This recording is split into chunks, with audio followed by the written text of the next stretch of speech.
The 13 Clocks by James Thurber. Chapter 7.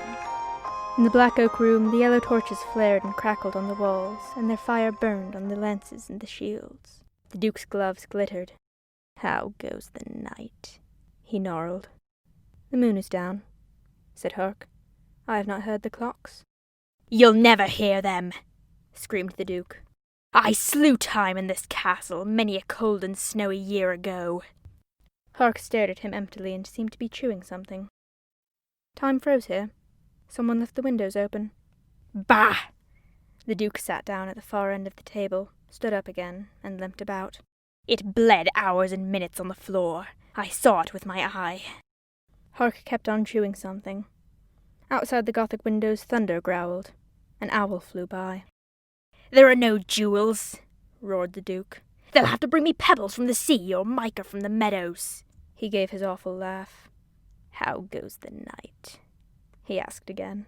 "I've been counting on and off," said Hark, "and I should say they have some 40 minutes left."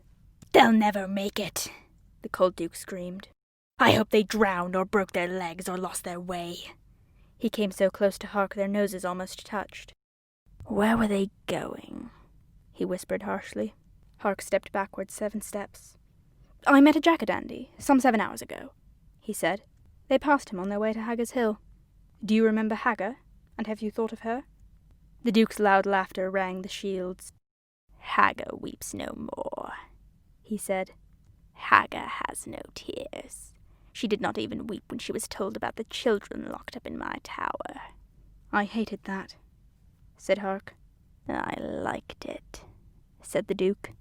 "No child can sleep in my camellias." He began to limp again and stared out at the night. "Where is Listen?" he demanded. "He followed them," said Hark. "The Gaulics and the Prince." "I do not trust him," growled the Duke. "I like a spy that I can see. Let me have men about me that are visible." He shouted, "Listen!" up the stairs, and "Listen!" out the windows, but no one answered. "I'm cold," he rasped. "You always are." "I'm colder," snarled the Duke. "And never tell me what I always am." He took his sword out and slashed at nothing and at silence. "I miss Whisper." "You fed him to the geese," said Hark. "They seemed to like him." "Silence! What was that?" "What did it sound like?" "Like princes stealing up the stairs, like Saralinda leaving." The Duke limped to the iron stairs and slashed again at silence and at nothing. "What does he feel like? Have you felt him?" "Listen? He's 5 feet high," said Hark. "He has a beard and something on his head I can't describe." "The Gaulics!" shrieked the Duke. "You felt the Gaulics! I hired him as a spy and didn't know it." A purple ball with gold stars on it came slowly bouncing down the iron stairs and winked and twinkled, like a naked child saluting priests. "What insolence is this?" the Duke demanded. "What is that thing?" "A ball," said Hark. "I know that," screamed the Duke. "But why? What does its ghastly presence signify?" "It looks to me," said Hark, "very like a ball the Gaulics and those children used to play with." "They're on his side!" The Duke was apoplectic. "The ghosts are on his side!" "He has a lot of friends," said Hark. "Silence!" roared the Duke. "He knows not what is dead from what is dying, or where he's been from where he's going, or striking clocks from clocks that never strike." "What makes me think he does?" The spy stopped chewing. Something very much like nothing anyone had ever seen before came trotting down the stairs and crossed the room. "What is that?" the Duke asked palely.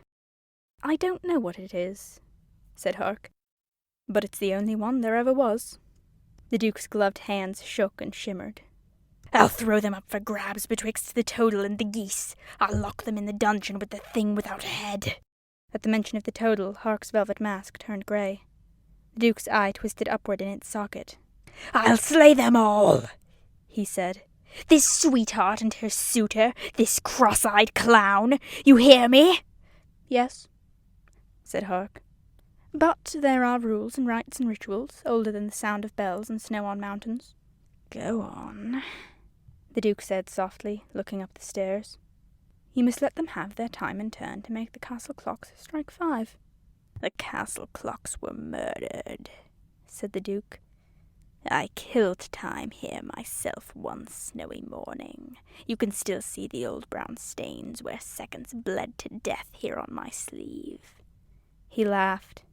What else? He asked. You know as well as I, said Hark.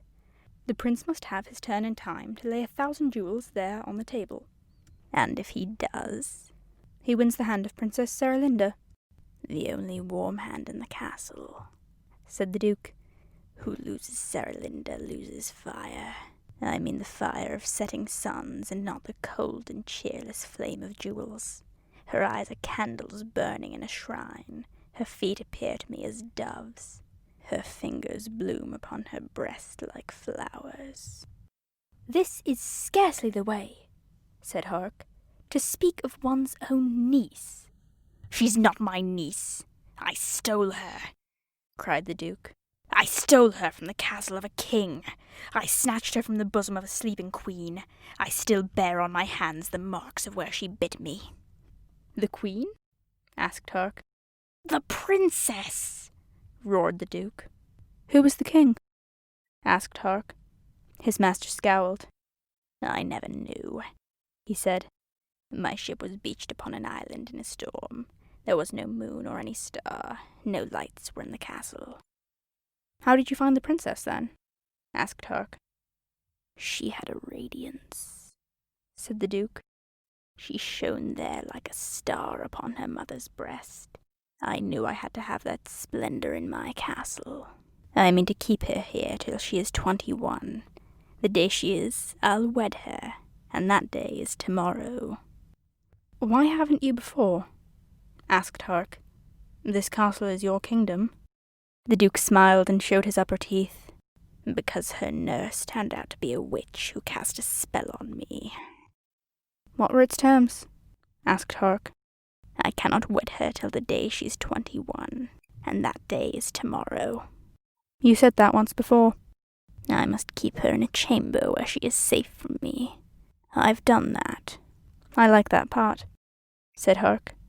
I hate it, snarled the Duke. I must give and grant the right to any prince to seek her hand in marriage. I've done that, too. He sat down at the table. In spells of this sort, Hark said, chewing, one always finds a chink or loophole by means of which the right and perfect prince can win her hand in spite of any task you may set him. How did the witch announce that part of it? Like this. She can be saved, and you destroyed, only by a prince whose name begins with X and doesn't. There is no prince whose name begins with X and doesn't. Hark's mask slipped off, and he put it back again, but not before the Duke saw laughter in his eyes.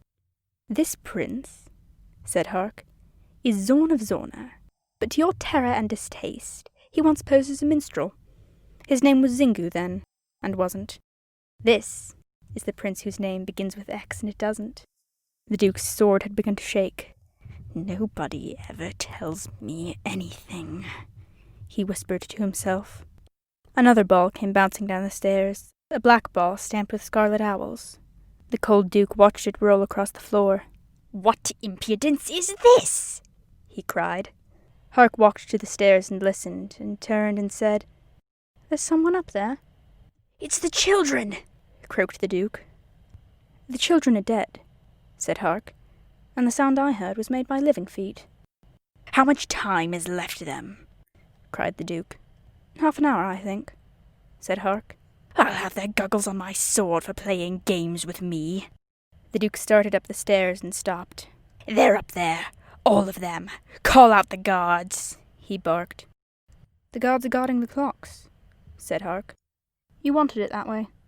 There are 11 guards, and each one guards a clock. You and I are guarding these. He pointed at the 2 clocks on the walls. You wanted it that way. Call out the guards, the Duke repeated, and his agent called the guards.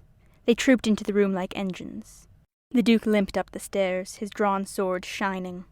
Follow me, he cried. Another game's afoot. I'll slay the Gollocks and the prince, and marry Saralinda.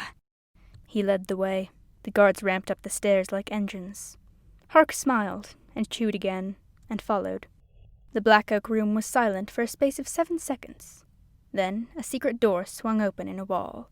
The Gollux slipped into the room. The princess followed. His hands were raw and red from climbing vines to Saralinda's chamber. "How could you find the castle in the dark without my rose?"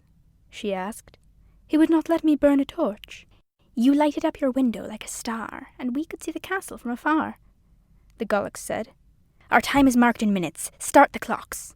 "I cannot start the clocks," the princess said.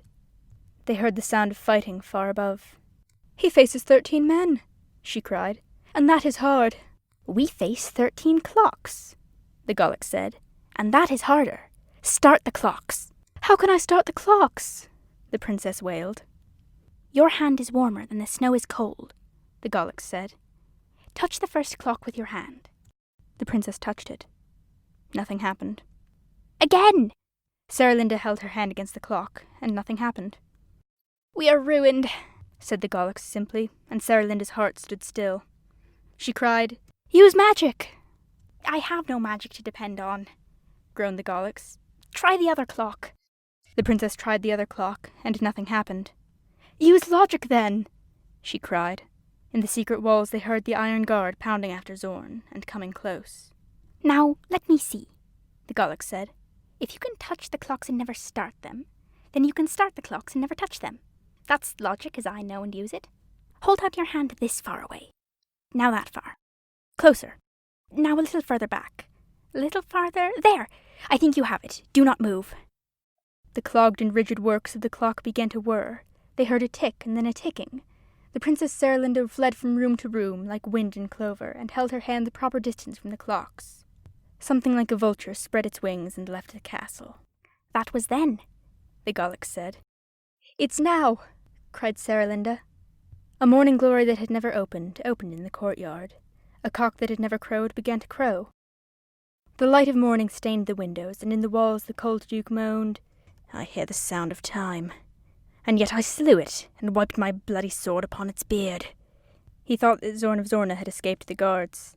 His sword kept whining in the blackness, and once he slashed his own left knee. He thought it was the Gollux. "Come out, you crooning knave," he cried. "Stand forward, Zorn of Zorna." "He's not here," said the spy. They heard the savage clash of swords. "They've got him," squealed the Duke. 11 men to 1. "You may have heard of Galahad," said Hark, "whose strength was as the strength of 10. "That leaves 1 man to get him," cried the Duke. "I count on Krang, the strongest guard I have, the finest fencer in the world, save one. An unnamed prince in armor vanquished him a year ago, somewhere on an island. No one else can do it." "That unknown prince," said Hark, "was Zorn of Zorna." "I'll slay him then myself." The Duke's voice rose and echoed down the dark and secret stairs. "I slew Time with the bloody hand that grips your arm, and Time is far greater than Zorn of Zorna." Hark began to chew again. "No mortal man can murder Time," he said. "And even if he could, there's something else. A clockwork in a maiden's heart that strikes the hours of youth and love, and knows the southward swan from winter snow, and summer afternoons from tulip time." "You sicken me with your chocolate chatter," snarled the Duke. "Your tongue is made of candy. I'll slay this ragged prince if Krang has missed him. If there were light, I'd show you on my sleeves the old brown stains of seconds where they bled and died. I slew Time in these gloomy halls and wiped my bloody blade—" "Ah, shut up," said Hark. "You are the most aggressive villain in the world. I always meant to tell you that. I said it, and I'm glad." "Silence!" roared the Duke. "Where are we?" They stumbled down the secret stairs. "This is the hidden door," said Hark, "that leads into the oak room." "Open!" roared the Duke, his sword gripped in his hand. Hark groped and found the secret knob.